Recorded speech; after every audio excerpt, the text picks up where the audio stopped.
Hello students, स्वागत है आप सभी का आपके अपने यूट्यूब चैनल बाल स्टडी में। तो इस वीडियो में हम लोग क्लास 10th का अर्थशास्त्र का हम लोग चैप्टर 3 का हम लोग इस वीडियो में आंसर करेंगे, ठीक ना। सभी इसमें हम लोग अति लघुत्तरी जो है लेके आए हैं, तो सभी जितना भी अति लघुत्तरी इसमें है सभी का हम लोग इस वीडियो में आंसर देखेंगे, ठीक है। अभी जो है क्वेश्चन आंसर करवा रहे हैं और सभी सब्जेक्ट का मतलब थ्योरी भी पढ़ाया जा रहा है। तो आप अगर पढ़ना चाहते हैं तो जाइए चैनल पे, जाइए बाल स्टडी चैनल पे जाइए और उसका प्लेलिस्ट या लाइव में आप जाके देख सकते हैं। लाइव और वीडियो जो में वाले सेक्शन में आप जाके देखिए, आपको सभी सब्जेक्ट का जो है आपको क्लास भी मिल जाएगा। वहाँ पे क्लास भी करवाया जा रहा है, लाइव क्लास, ठीक ना। तो आप लोग वहाँ पे पढ़ सकते हो। यहाँ पे जो है क्वेश्चन आंसर हम लोग कर रहे हैं, तो चलिए एक एक करके सभी का करते हैं, ठीक है।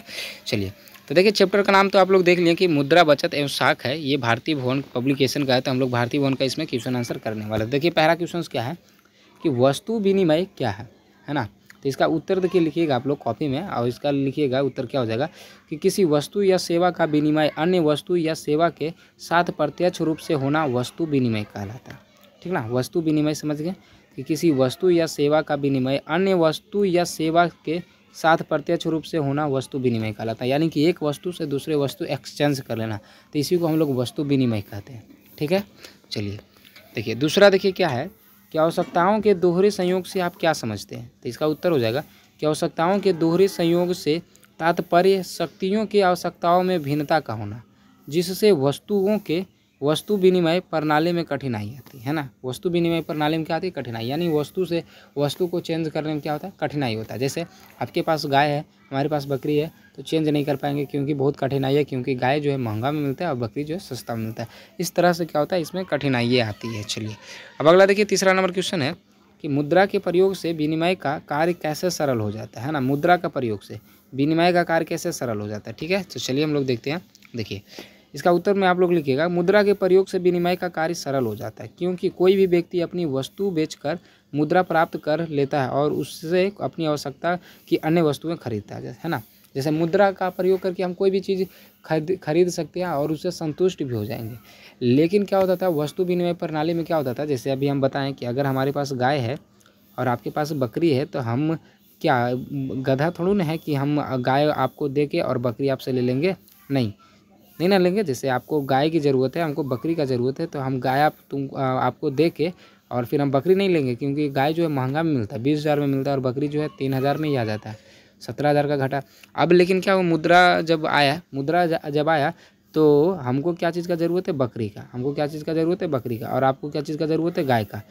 तो हम क्या करेंगे, हम गाय को बेच देंगे, तो हमारा 20,000 आएगा और आपका बकरी जो है 3,000 में हम खरीद लेंगे, है ना। हमारा जो है बकरी जो हम 3,000 में खरीद लेंगे, और आपको अगर गाय खरीदना है तो आप अपना बकरी जो है 3,000 में बेच दीजिएगा और गाय जो है 20,000 में आप खरीद लीजिएगा। तब ऐसे क्या होगा, लोग जो है संतुष्ट होने लगा, क्योंकि इसमें घाटा नफ़ा फिर नहीं होने लगा, है ना। लेकिन जब वस्तु विनिमय होता था तो उसमें बहुत घाटा हो जाता था, समझे। चलिए आपको समझ में आ गया होगा। चलिए अब अगला देखिए क्वेश्चन, देखिए चौथा क्वेश्चन, किस वस्तु का धातु मुद्रा के रूप में सर्वाधिक प्रयोग हुआ? तो चांदी, बाबू और सोना, ये दो जो धातु है ना, मुद्रा के रूप में बहुत चला था, ठीक है। पाँचवा नंबर क्वेश्चन है, ऐसे प्रमुख अर्थशास्त्रियों का उल्लेख करें जिनकी मुद्रा की परिभाषा उसकी सर्वमान्यता पर आधारित है। तो इसका उत्तर हो जाएगा मार्शल, रॉबर्टसन और सेलिगेसन। चलिए अब अगला क्वेश्चन हम लोग देखते हैं। छठा नंबर क्वेश्चन है कि मुद्रा की वैधानिक परिभाषा क्या है। तो इसका देखिए उत्तर हो जाएगा कि मुद्रा की वैधानिक परिभाषा मुद्रा के राजकीय सिद्धांत पर आधारित है। जर्मन अर्थशास्त्री प्रो नैप के अनुसार कोई भी वस्तु जो राज्य द्वारा मुद्रा घोषित कर दी जाती है मुद्रा कहलाती है, ठीक ना। अगर राज्य सरकार जो है कोई भी चीज़ को अगर मुद्रा घोषित कर दिया तो वो मुद्रा हो जाएगा। जैसे हम लोग का जो है 2,000 का नोट चला था, तो हम लोग का केंद्र सरकार, कहने का मतलब मोदी, ठीक ना, हम लोग का बोला कि ये जो है 2,000 का नोट रहेगा, ठीक ना, तो वही 2,000 का नोट चल रहा है ना। अब उसके जगह पे अगर कोई डुप्लीकेट बना देता है तो वो नहीं चलता है, क्योंकि वो केंद्र सरकार के द्वारा जो लागू किया गया वही मुद्रा हम लोग यूज करेंगे, उसके अलावा नहीं करेंगे। ऐसे तो बहुत सारे लोग जो डुप्लीकेट भी बना देते हैं लेकिन वो नहीं चलाते हैं, है ना। चलिए अब अगले देखते हैं, 7वां नंबर क्वेश्चन क्या है कि मुद्रा का प्रधान या प्राथमिक कार्य क्या है। तो इसका उत्तर हो जाएगा कि मुद्रा का प्रधान या प्राथमिक कार्य विनिमय का माध्यम है। विनिमय मतलब कोई वस्तु को खरीदना या बेचना, इसलिए तो हम लोग करते हैं ना मुद्रा का प्रयोग।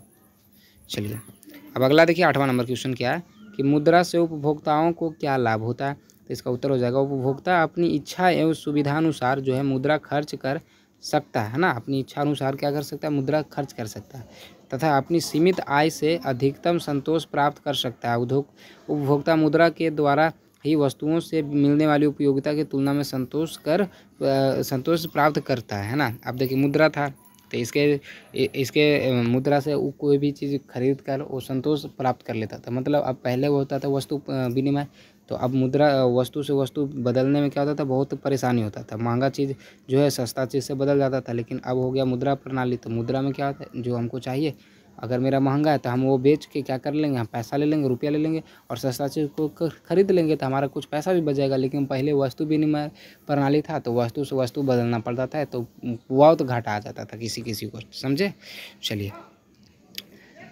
चलिए आप इसको लिख लीजिएगा। 10वां नंबर क्वेश्चन है कि बचत का क्या अभिप्राय है। तो इसका उत्तर हो जाएगा आय का वह भाग जो वर्तमान में उपभोग न किया जाए बचत कहलाता है। बचत से पूंजी का निर्माण होता है। आय बढ़ने से बचत करने की इच्छा में वृद्धि होती है ना। जब आय बढ़ती है, जब आय यानी कि जो इतना आप कमा रहे हैं, अगर आपको 20,000 मिल रहा है, अगर आपको उसके जगह 50,000 मिलने लगे तो आपकी बचत करने की जो इच्छा है वो बढ़ जाएगी, है ना।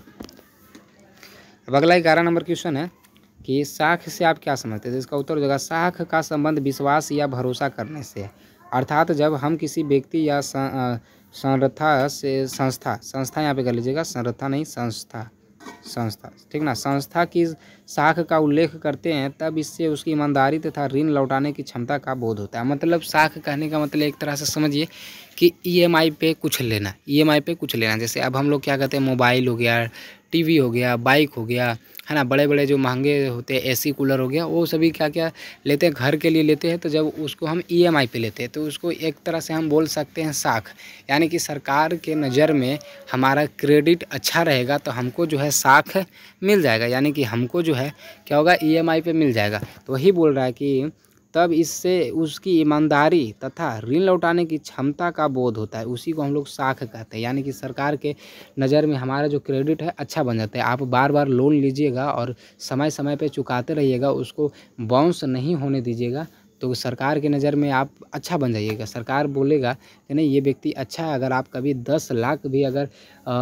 मतलब इमरजेंसी टाइम में अगर मांगिएगा सरकार से लोन तो आपको जो है मिल जाएगा। इसलिए जीवन में लोन लेना चाहिए, ठीक ना, ताकि अगर आप लोन लीजिएगा और उसको चुकाते जाइएगा तो सरकार के नज़र में जो आपका जो क्रेडिट है वो बहुत अच्छा बन जाएगा। और जब आपको जब मतलब आवश्यकता पड़ जाएगा, जबकि लोग आपकी मदद कोई नहीं कर रहा, तो सरकार आपकी मदद करेगा, आपको तुरंत लोन दे देगा, ठीक ना।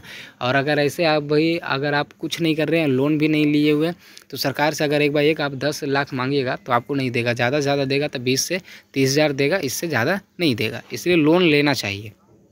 चलिए 12वां नंबर क्वेश्चन क्या है कि साख मुद्रा का सृजन किसके द्वारा किया जाता है। इसका उत्तर हो जाएगा कि साख मुद्रा का निर्माण देश के व्यावसायिक बैंकों द्वारा किया जाता है, ठीक ना, देश के व्यावसायिक बैंकों द्वारा किया जाता है, ठीक है। चलिए ये था, देखिए इसका अति लघुतरीय खत्म हो गया।